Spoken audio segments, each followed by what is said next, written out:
기도드리겠습니다. 하나님 감사합니다. 주님만이 나의 삶이요 영광되게 하여 주옵소서. 오늘도 귀한 말씀 받을 때에 믿음으로 받게 하시고 또 받은 말씀의 은혜대로 살아가게 하옵소서. 종의 입술 주장해 주시기를 원하옵고 예수님의 거룩하신 이름으로 기도합니다.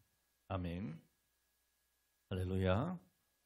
지금 우리는 소위 말하는 사순절이라고 하는 기간을 살아가고 있습니다.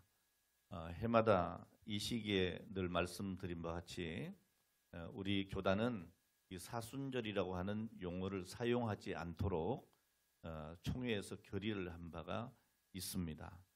왜냐하면 이 사순절의 의미가 상당히 왜곡되어 있기 때문에 그렇습니다. 여러분은 이 사순절 그러면 어떤 느낌이 드시나요?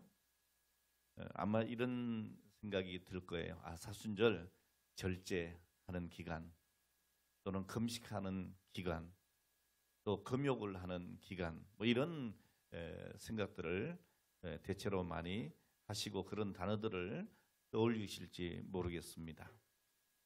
이 사순절이라고 하는 말은 이 40이라고 하는 헬라어 테스라코스테라고 하는 영어로는 렌트라고 하죠. 이 단어에서 유래를 했습니다. 이 기간은 제의 수요일부터 시작을 해서 부활절 전날인 성금요일이 지난 토요일까지 이어지는 그 기간을 가리켜서 사순절 이렇게 이야기를 합니다. 이 사순절은 본래 세례를 준비하던 기간이었습니다. 당시에 이 세례 후보자들은 약 3년 동안 세례받을 자격이 있는지 검증하는 그런 시간을 거쳐야 했습니다. 그리고 나서 이 세례를 받을 만한 자격이 검증되었을 때에 마지막으로 이 40일의 훈련을 받으면서 준비하는 기간을 거쳤습니다. 요즘보다 훨씬 더 엄격했던 그런 부분들이죠. 자, 이러다 보니까 자연스럽게 금식과 절제로 이어지게 되고 또 세례자들을 위한 특별 준비 기간으로 시작된 이 사순절은 이후에 이제 수도사들에 의해서 절제와 금욕의 어떤 특별한 수도 기간으로 발전하게 되어집니다. 그리고 시간이 흘러가면서 모든 그리스도인에게 이것이 확장하게 되어지는 것이죠. 자, 특별히 중세 시대에 이르렀을 때는 절제와 금욕에 대한 그런 강조가 절정에 달하게 됩니다. 그래서 중세 시대에는 평신도들 중에서도 자발적으로 자기 자신의 육체를 학대하는 이런 사람들이 생겨나게 된 것이죠.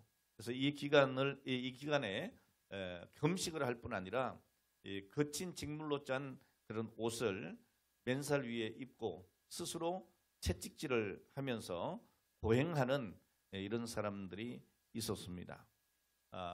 심하게는 이 채찍에 날카로운 그런 갈고리를 달아가지고 이 살점이 찢겨나기까지 하는 이런 고행을 하는 사람들도 있었다고 합니다.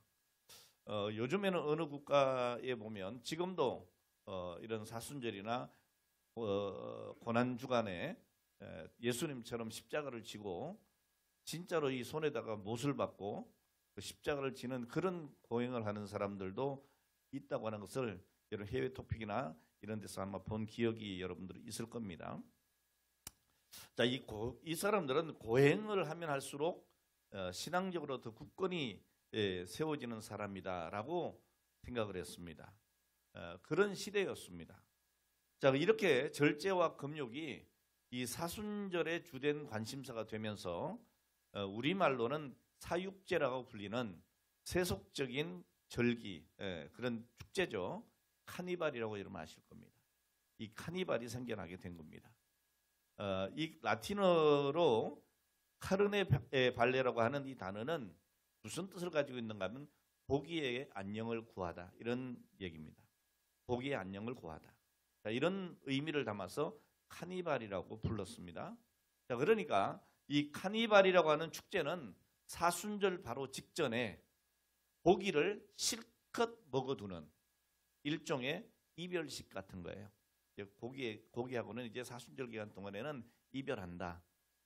그런 의미죠. 자, 그래서 이 사순절 규율이 아주 엄격했던 그 시절에는 가정에 고기라든지 버터라든지 치즈라든지 우유 같은 심지어는 계란조차도 보관하는 일이 금지가 되었다고 합니다.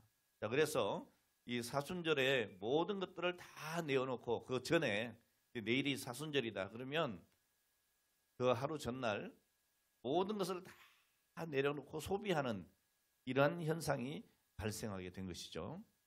그래서 독일과 불란서 같은 곳에서는 이 사순절이 시작되는 제2 수요일 전날인 화요일을 뭐라고 불렀냐면 뚱뚱한 화요일 이렇게 부르기도 했다 그럽니다. 자, 그리고 어떤 국가에서는 이 기간을 버터 주간 이렇게 부르기도 했습니다. 그 사순절을 보다 더 잘 지키기 위해서 시작된 것들이 결과적으로는 카니발로 이어지는 금요일의 사순절 직전에 먹고 마시고 즐기면서 다양한 어떤 그런 인간의 욕구를 채우는 이런 축제의 초점이 맞춰지게 된 것이죠. 이 카니발 기간 동안에 사람들은 아주 개걸스럽게 욕망을 추구했고 자연스럽게 방탕한 향락 문화가 만들어지게 된 것입니다. 이 사순절을 거룩하게 지키기 위해서 금욕을 행하던 그 본래의 의미는 다 사라져 버렸습니다. 그리고 도리어 더 방탕해지고 많은 죄를 짓는 일들이 일어나게 된 것이죠. 자, 그래서 종교개혁자 칼빈 선생은 이렇게 기독교 강요에서 말을 합니다. 옛날에 미신이 몰래 기어들어와 교회를 크게 해롭게 한 적이 있었는데 그런 일이 다시 일어나지 않도록 언제나 특별히 조심해야 한다. 이렇게 이야기를 하고 있습니다. 이 사순절을 지키는 것을 중세시대의 폐해다라고 엄중하게 경고했습니다. 금욕과 금식 전이라고 하는 그 이유로 방탕한 생활을 하는 모습을 본 이 칼빈은 사람들이 도리어 하나님을 조롱하고 있다라고 주장을 했습니다.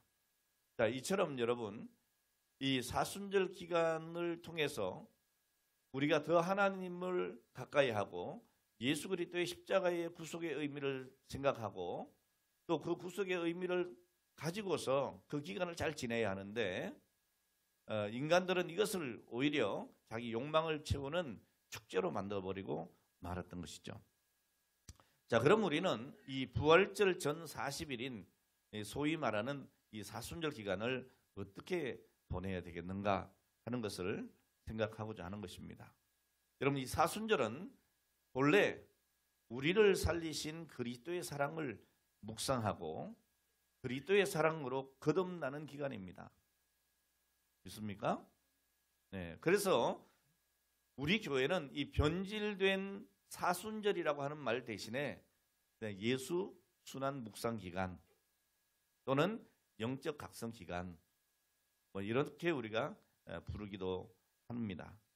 자, 우리는 이 기간 동안에 십자가를 지심으로 나를 거듭나게 하신 예수 그리스도의 사랑을 묵상할 수 있어야 합니다. 오늘 여러분, 하나님께서는 우리가 이 사순절 기간에 고통을 느끼고 스스로에게 채찍질을 하고 오늘 그렇게 고통을 주거나 이 사순절을 보내기 전에 카니발을 열고 온갖 탐욕과 인간의 본능을 마음껏 드러냄으로써 이 죄목들을 더 산더미처럼 쌓는 것을 하나님 기뻐하시겠습니까? 절대로 우리 하나님은 그런 하나님이 아니십니다. 우리는 종종 그런 얘기하죠. 그리스도의 고난에 참여한다. 오늘 여러분들도 사순절 기간이나 고난 주간에 보면 이런 얘기를 많이 하죠. 우리가 그리스도의 고난에 참여하자. 이런 이야기. 자, 이 말은 사도 바울과 베드로 사도도 말씀을 했습니다. 빌립보 3장 10절이나 고린도 후서 1장 7절에 보면 사도 바울이 고난에 참여한다라고 했고 또 베드로전서 4장 13절이나 5장 1절에도 보면 베드로도 역시 고난에 참여한다고 하는 말을 했습니다. 자, 그러나 여러분 이 맥락은 이런 겁니다. 그리스도를 전하기 위해서 주님의 자녀들이 세상 속에서나 세상 속에서 주의 복음을 전하면서 박해나 고난을 받는 것을 의미하는 겁니다. 자기 스스로 해치는 고행하고 자기를 채찍질하고 이런 것을 말하는 것이 아니다 그 말이죠. 자, 왜냐하면 우리는 그렇게 할 필요가 없는 것은 여러분 주님께서 우리가 맞을 채찍을 다 맞아주셨습니다. 자, 주님께서 우리가 당해야 할 고난을 이미 다 받으셨습니다. 주님께서 우리가 받을 그 고난을 다 대신 짊어지셨는데 그럼에도 불구하고 내가 고난을 받아야 돼. 이렇게 생각하면서 자기 몸을 찢거나 고행을 하거나 자 이렇게 한다면 여러분 우리 주님의 사역이 의미 없는 일이 되지 않겠습니까? 결과적으로는 칼빈이 얘기했듯이 하나님을 조롱하는 일이 되어버리고 마는 겁니다. 제가 가끔 이 예화를 많이 쓰는데요. 어떤 할머니가 무거운 짐을 머리에 이고서 시골길을 이렇게 터덜터덜 걸어가고 있습니다. 그때 차를 몰고 가던 어떤 젊은이가 차를 멈추고 할머니 그 무거운 짐을 어떻게 머리에 이고 가세요? 제 차에 타세요. 그 차에 태웠습니다. 자 그리고 한참 가다 보니까 뒤를 돌아보니 이 할머니가 어떻게 하고 있어요? 머리에 짐을 그대로 이고서 있는 겁니다. 아니 그래서 이분이 얘기를 하는 거예요. 아니 할머니 차를 타셨는데 이제 그만 짐을 내려놓으세요. 그랬더니 이 할머니가 뭐라고 했다고요? 아이고 내가 차를 얻어 타는 것만 해도 미안한데 짐까지 어떻게 내려놓느냐고. 자 이렇게 얘기했다는 우픈 이야기가 있습니다. 자 그런데 여러분 사실 우리의 신앙생활이 이럴 때가 있습니다. 내가 짊어지고 내가 고통을 받고 내가 절제함으로 하나님을 기쁘시게 할 것이라고 하는 생각 여러분 이것은 오히려 하나님께 불경스러운 일이 될 수 있습니다. 예수님은 당신의 목숨을 내놓으셨습니다. 누구를 위해서? 나를 위해서. 자, 우리를 대신해서 채찍을 맞아 주셨습니다. 우리가 받을 그 창피함을 십자가 위에서 대신 다 받으셨습니다. 죽기까지 하셨습니다. 자, 그 결과로 오늘 저와 여러분들이 예수 믿으면 영생을 얻게 되는 겁니다. 자, 그렇다면 우리 주님께서 과연 우리에게 원하시는 바가 무엇이겠습니까? 내가 너를 위하여 고난을 당하니 내가 너를 대신해서 죽었으니 너는 살아라. 너는 구원의 기쁨을 누려라. 진정 내가 구원을 받았다면 하나님께 감사해라. 내가 너를 살리기 위하여 이 자리에 있다. 내가 이 십자가를 지고 있다. 그러니 너는 살아라. 여러분 이것이 하나님께서 원하시는 마음이 아니겠어요? 자, 그러므로 이 사순절의 참된 의미는 우리를 살리시기 위해서 십자가를 지신 예수 그리스도의 사랑에 감사함으로 묵상을 하고 그리스도의 사랑으로 다시 우리가 거듭나는 겁니다. 자, 그러므로 바울 사도는 갈라디아서 2장 19절로 20절에 이렇게 고백을 합니다. 내가 율법으로 말미암아 율법에 대하여 죽었나니 이는 하나님에 대하여 살려 함이라. 내가 그리스도와 함께 십자가에 못 박혔나니 그런즉 이제는 내가 사는 것이 아니요 오직 내 안에 그리스도께서 사시는 것이라. 이제 내가 육체 가운데 사는 것은 나를 사랑하사 나를 위하여 자기 자신을 버리신 하나님의 아들을 믿는 믿음 안에서 사는 것이라. 아멘. 오늘 여러분 우리 주님께서는 율법이 우리를 향하여 정죄하는 그 모든 것을 짊어지시고 십자가 위에서 대신 죽으셨습니다. 자, 그러므로 이제 저와 여러분들은 이 율법의 모든 속박에서 벗어난 것입니다. 예수 그리스도의 십자가가 우리를 율법에 대하여 죽게 하셨고 하나님과 함께 살게 하셨습니다. 자, 그러므로 우리는 분명히 알아야 됩니다. 예수 그리스도의 보혈의 공로로 나는 새 생명을 얻었다. 여러분, 새 생명을 얻은 그 사람, 그의 감정이 어떻겠어요? 간단합니다, 여러분. 죽을 병이 걸렸는데 여러분이 내가 이제 사형선고를 받은 겁니다. 암 몇 기입니다. 이제 가망이 없습니다. 이제 한 2, 3개월 남았습니다. 얼마나 충격적입니까? 아직 죽은 것도 아닙니다. 그런데도 이 데미지가 상당히 큽니다. 그러기에 죽어야 하는데 기적적으로 나를 살렸습니다. 여러분, 그렇다면 내 감정이 어떻겠어요? 그때 눈물 나죠. 나를 살려준 그분이 누군지 몰라도, 의사였던 누구였던, 그렇잖아요. 근데 우리 주님은 그렇게 우리 육신을 잠깐 살리신 것이 아니고 영생을 주셨단 말이죠. 영원히 살게 하셨다는 거죠. 모든 죽음의 저주, 이 비참함에서 나를 건져주셨단 말입니다. 그리고 주님 품에 안아주시고 나를 천국 백성 되게 해주시고 하나님의 자녀로서의 권세를 우리에게 주신 겁니다. 오늘 여러분, 우리는 이러한 영생으로 거듭나게 된 것입니다. 자, 그러므로 오늘 본문 갈라디아서 6장에서 바울은 이렇게 전합니다. 할례나 무할례가 아무것도 아니로되 오직 새로 지으심을 받은 것만이 중요하니라 그랬어요. 여러분, 할례도 무할례도 그거 아무것도 아니다. 오직 새로 지음 받은 것, 내가 거듭난 것, 이게 중요하다는 거예요. 오늘 여러분, 도행을 하거나 절제를 하거나 금욕을 하는 것이 중요한 것이 아니고 내가 새롭게 태어났다. 주 예수 그리스도의 보혈로 새 생명을 얻었다. 여러분, 이 새 사람으로 태어난 것이 너무 감격스럽고 감사하고 기뻐서 우리 주님을 묵상하는, 그 사랑을 묵상하는 기간이 사순절이 되어야 합니다. 오늘 여러분, 이것이 이 기간 동안에 우리가 예수 안에 누려야 할 기쁨인 줄로 믿습니다. 그리고 이 사순절에는 우리가 새롭게 하시는 하나님의 은혜를 경험하셔야 합니다.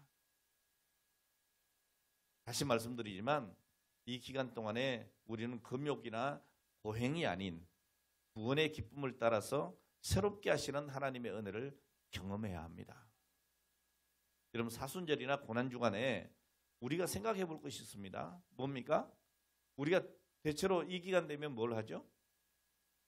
금식을 합니다. 금식. 네. 이런 금식은 해야 될까요? 말아야 될까요? 하셔야 합니다. 하지 말라는 게 아닙니다. 근데 그 의미를 우리가 바로 알고 하자는 말이죠. 네. 자, 우리는 대체로 이 기간이 되면 금식하리라 이렇게 굳게 마음을 먹습니다. 그리고 야심차게 실행에 옮기게 됩니다. 온전한 40일 금식이 아니라 할지라도 여러분, 마음만은 아주 결연한 의지로 가지고 진지하게 시작을 합니다. 자, 그런데 이 금식을 선언한 이후에 정말 우리 주님이 내 눈에 보이고 주님이 내 가슴에 느껴지고 주님이 내 삶에 함께 하시는 것을 우리가 경험해야 되는데, 그렇지 못하고 금식을 하고 한 끼, 두 끼, 하루, 이틀, 3일 지나면서 주님은 간데 없고 뭐만 보여요? 음식만 보여. 음식만 보여. 오늘 여러분, 이렇게 주님께 집중하기 위해서 시작된 금식인데 주님은 간 곳 없고 먹을 것만 보이기 시작합니다. 그러면서 부활주일이 속히 오기를 기다리죠. 그러다가 금요일이 지난 토요일 12시 땡 치면 밤에 덤밥을 먹는 겁니다. 아이고, 살았다. 여러분, 이건 온전한 금식이 아닙니다. 오늘 여러분, 과연 그런 것들이 우리 주님께서 우리에게 원하시는 모습이겠습니까? 여러분, 하나님이 원하시는 금식은 절대 그렇지 않습니다.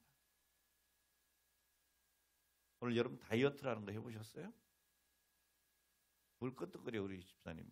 날씬하고만. 예? 이 다이어트는 나 같은 사람이 하는 거예요. 이렇게 인격이 이렇게 어느 정도 나와. 예? 여러분 아마 모르긴 몰라도 우리나라 사람은 참 신기해요. 제가 볼 때는 날씬한데 이 다이어트를 한다는 거야. 예? 여러분 다이어트는 왜 하는 거예요? 건강을 위해서 하는 거예요.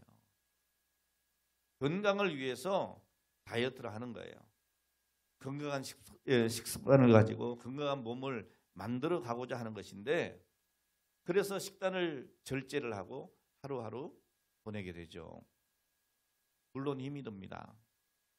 먹을 것들이 자꾸만 생각이 나죠.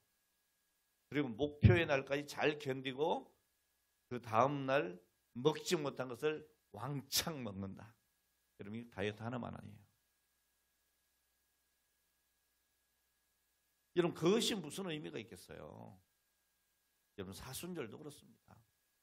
그저 절제하고 힘들게 금욕과 금식하면서 시간을 보내면서 오늘 거기에 예수 그리스도의 사랑과 오늘 그분을 경험하는 오늘 이러한 것이 없이 그냥 힘들게 자기를 괴롭히는 오늘 이런 일이 된다면 오늘 그것은 온전한 것이 아닙니다. 이 기간에 새로운 생명으로 내가 태어나리라 이런 생각을 가지고 마음을 살피고 그리고 영적인 생활을 점검을 하고 자 이렇게 금식과 절제를 통해서 내 자신을 새롭게 하려고 노력한다면 그것은 아주 행복한 경험이 될 겁니다. 우리 주님께서 말씀하셨습니다.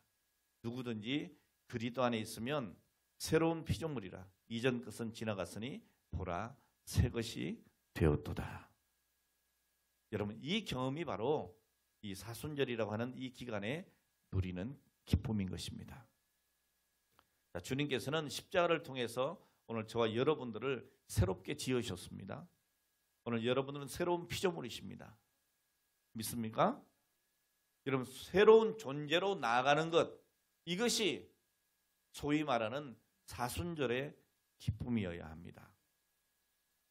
초대교회 성도들은 그렇게 했습니다. 세례를 받고 새로운 이름을 선물로 받습니다. 새 사람이 되는 의식입니다. 예수님을 나의 구주라고 고백을 하면서 구원받은 하나님의 자녀로서 새 옷을 입고 새롭게 태어난 존재로 나가는 것입니다. 그리고 옛 자아가 죽는 것을 경험합니다. 이제 내게 사는 것이 그리스도니 내가 죽는 것도 유익하다 라고 담대해집니다. 오늘 여러분 자 그러니까 이 사순절의 기간은 고통의 시간, 고난의 시간이 아니라 기쁨과 즐거움의 시간이고 새로운 존재로 태어나기를 기다리는 기대감이 있는 시간이어야 합니다. 단순히 참고 견디고 버티는 것이 아니라 여러분 그리스도를 닮아가는 행복과 기쁨을 맛보는 오늘 이런 기간이 되어야 하고 오늘 여러분의 신앙이 매일매일 순간마다 오늘 그런 믿음의 순간들이 되어야 될 줄로 믿습니다. 이제 여러분 오늘 여러분의 삶이 바로 새롭게 태어난 그 기쁨과 감격과 하나님의 은혜를 만끽하는 충만한 삶이 되시기를 주의 이름으로 축원합니다. 자, 그러므로 세 번째 우리는 오직 십자가를 자랑하는 마음으로 이 기간을 살아야 합니다. 예수 그리스도의 십자가와 부활은 우리 기독교의 양대산맥이죠. 특히 여러분 예수님의 십자가에는 우리가 이해하기에는 너무나 깊은 의미, 너무나 놀라운 사랑, 너무나 크신 은혜가 넘치고 있습니다. 자, 그런데 여러분 이 십자가에 대한 오해도 많이 있습니다. 중세 암흑기에는 이 하나님의 말씀이 닫혀 있었습니다. 일반 성도들 여러분들은 하나님의 말씀을 읽을 수도 없었습니다. 볼 수도 없었습니다. 자, 이때에 사람들은 그저 십자가의 모형을 만들어서 만지면서 명상을 하기도 하고 심지어는 그 십자가를 가지고 이런 영화 많이 보셨죠?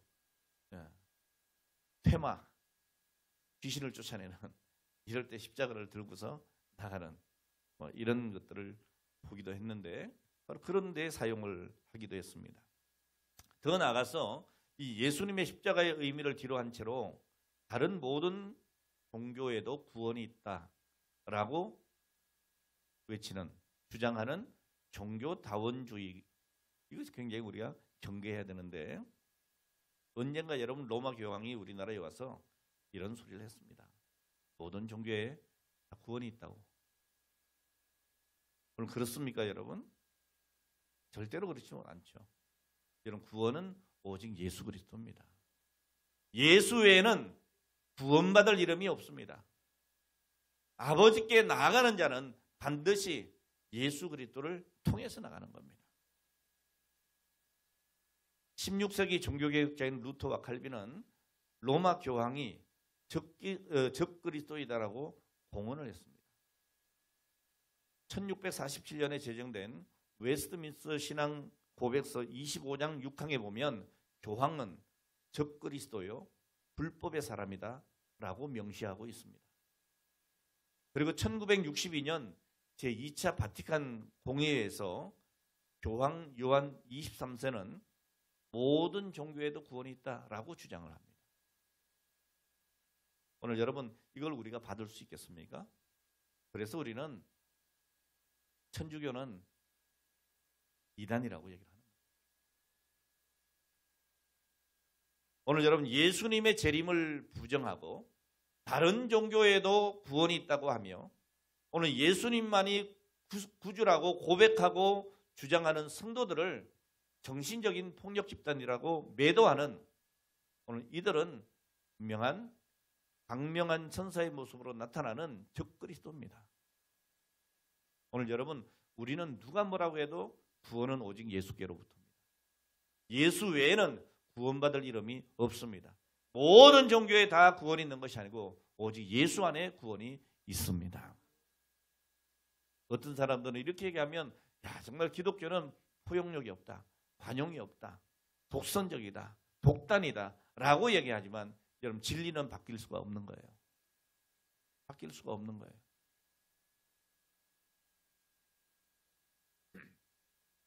본문에 언급된 십자가는 구속주이신 예수 그리스도의 순환과 죽음, 그리고 그가 흘리신 보혈을 의미합니다. 예수님은 십자가에 달려 피 흘려 죽으심으로 세상의 모든 죄를 구속하셨습니다. 이 유대인들에게 있어서 이 십자가는 패배와 수치의 상징이었습니다. 저주의 심벌이었죠. 자, 이러한 것을 주님은 생명의 십자가로 바꾸셨습니다. 오늘 본문 12절에 보니까 뭐라 합니까? 무릇 육체의 모양을 내려 하는 자들이 억지로 너희에게 할례를 받게 하면 그들이 그리스도의 십자가로 말미암아 박해를 면하려 함뿐이라 그랬어요. 여러분, 이 말씀 무슨 말입니까? 갈라디아 교회에 들어온 이 유대 율법주의자들이 갈라디아 교인들로 하여금 세례를, 그러니까 할례를 받도록 강요를 합니다. 자, 이렇게 강요하는 것은 다른 이유가 아닙니다. 할례나 율법도 준수하지 않는 이방인들, 이 이방인이 그리스도와 교제하는 데 대해서 이 과격한 유대인들로부터 가해질지 모르는 그런 압박, 압력, 박해, 이런 것을 면하고자 하는 것. 두 번째로는 할례 받는 것을 자랑하려고 하는 그 내면적인 동기에서 나온 것에 불과하다, 옳지 않다고 얘기하는 거예요. 예? 자, 오늘날에도 이런 잘못된 자들이 교회에 가만히 들어와서 성도들을 미혹합니다. 자, 이들이 누구냐? 이단인 겁니다. 이단인 겁니다.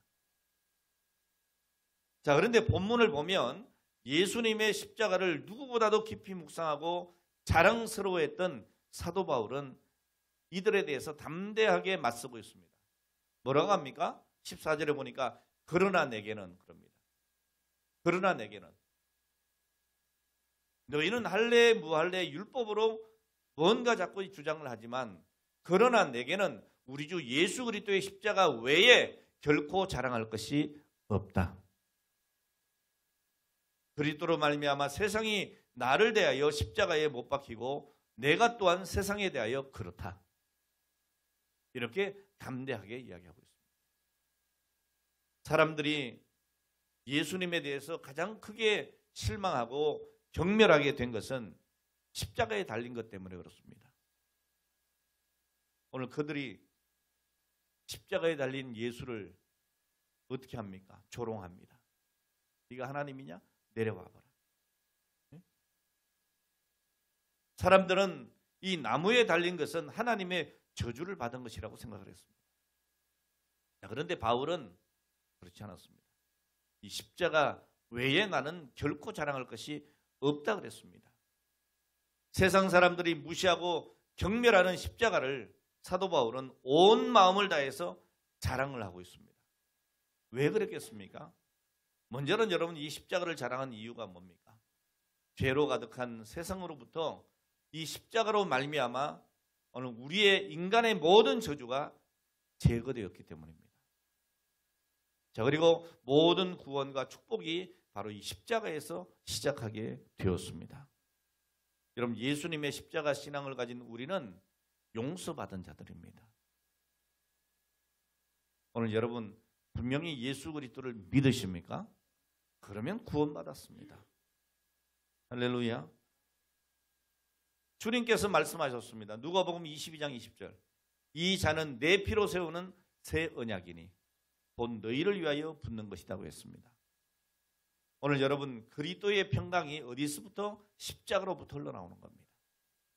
예수님의 십자가 보혈은 오늘 우리를 하나님과 화목하게 하고 그 결과로 우리는 그리스도의 평강을 소유하게 되는 겁니다. 그런데 여러분 주님이 주시는 이 평강은 세상이 주는 것과 차원이 달라요. 골로새 1장 20절에 뭐라고 합니까? 그의 십자가의 피로 화평을 이루사 만물 곧 땅에 있는 것들이나 하늘에 있는 것들이 그로 말미암아 자기와 화목되게 하기를 기뻐하신다 그랬어요.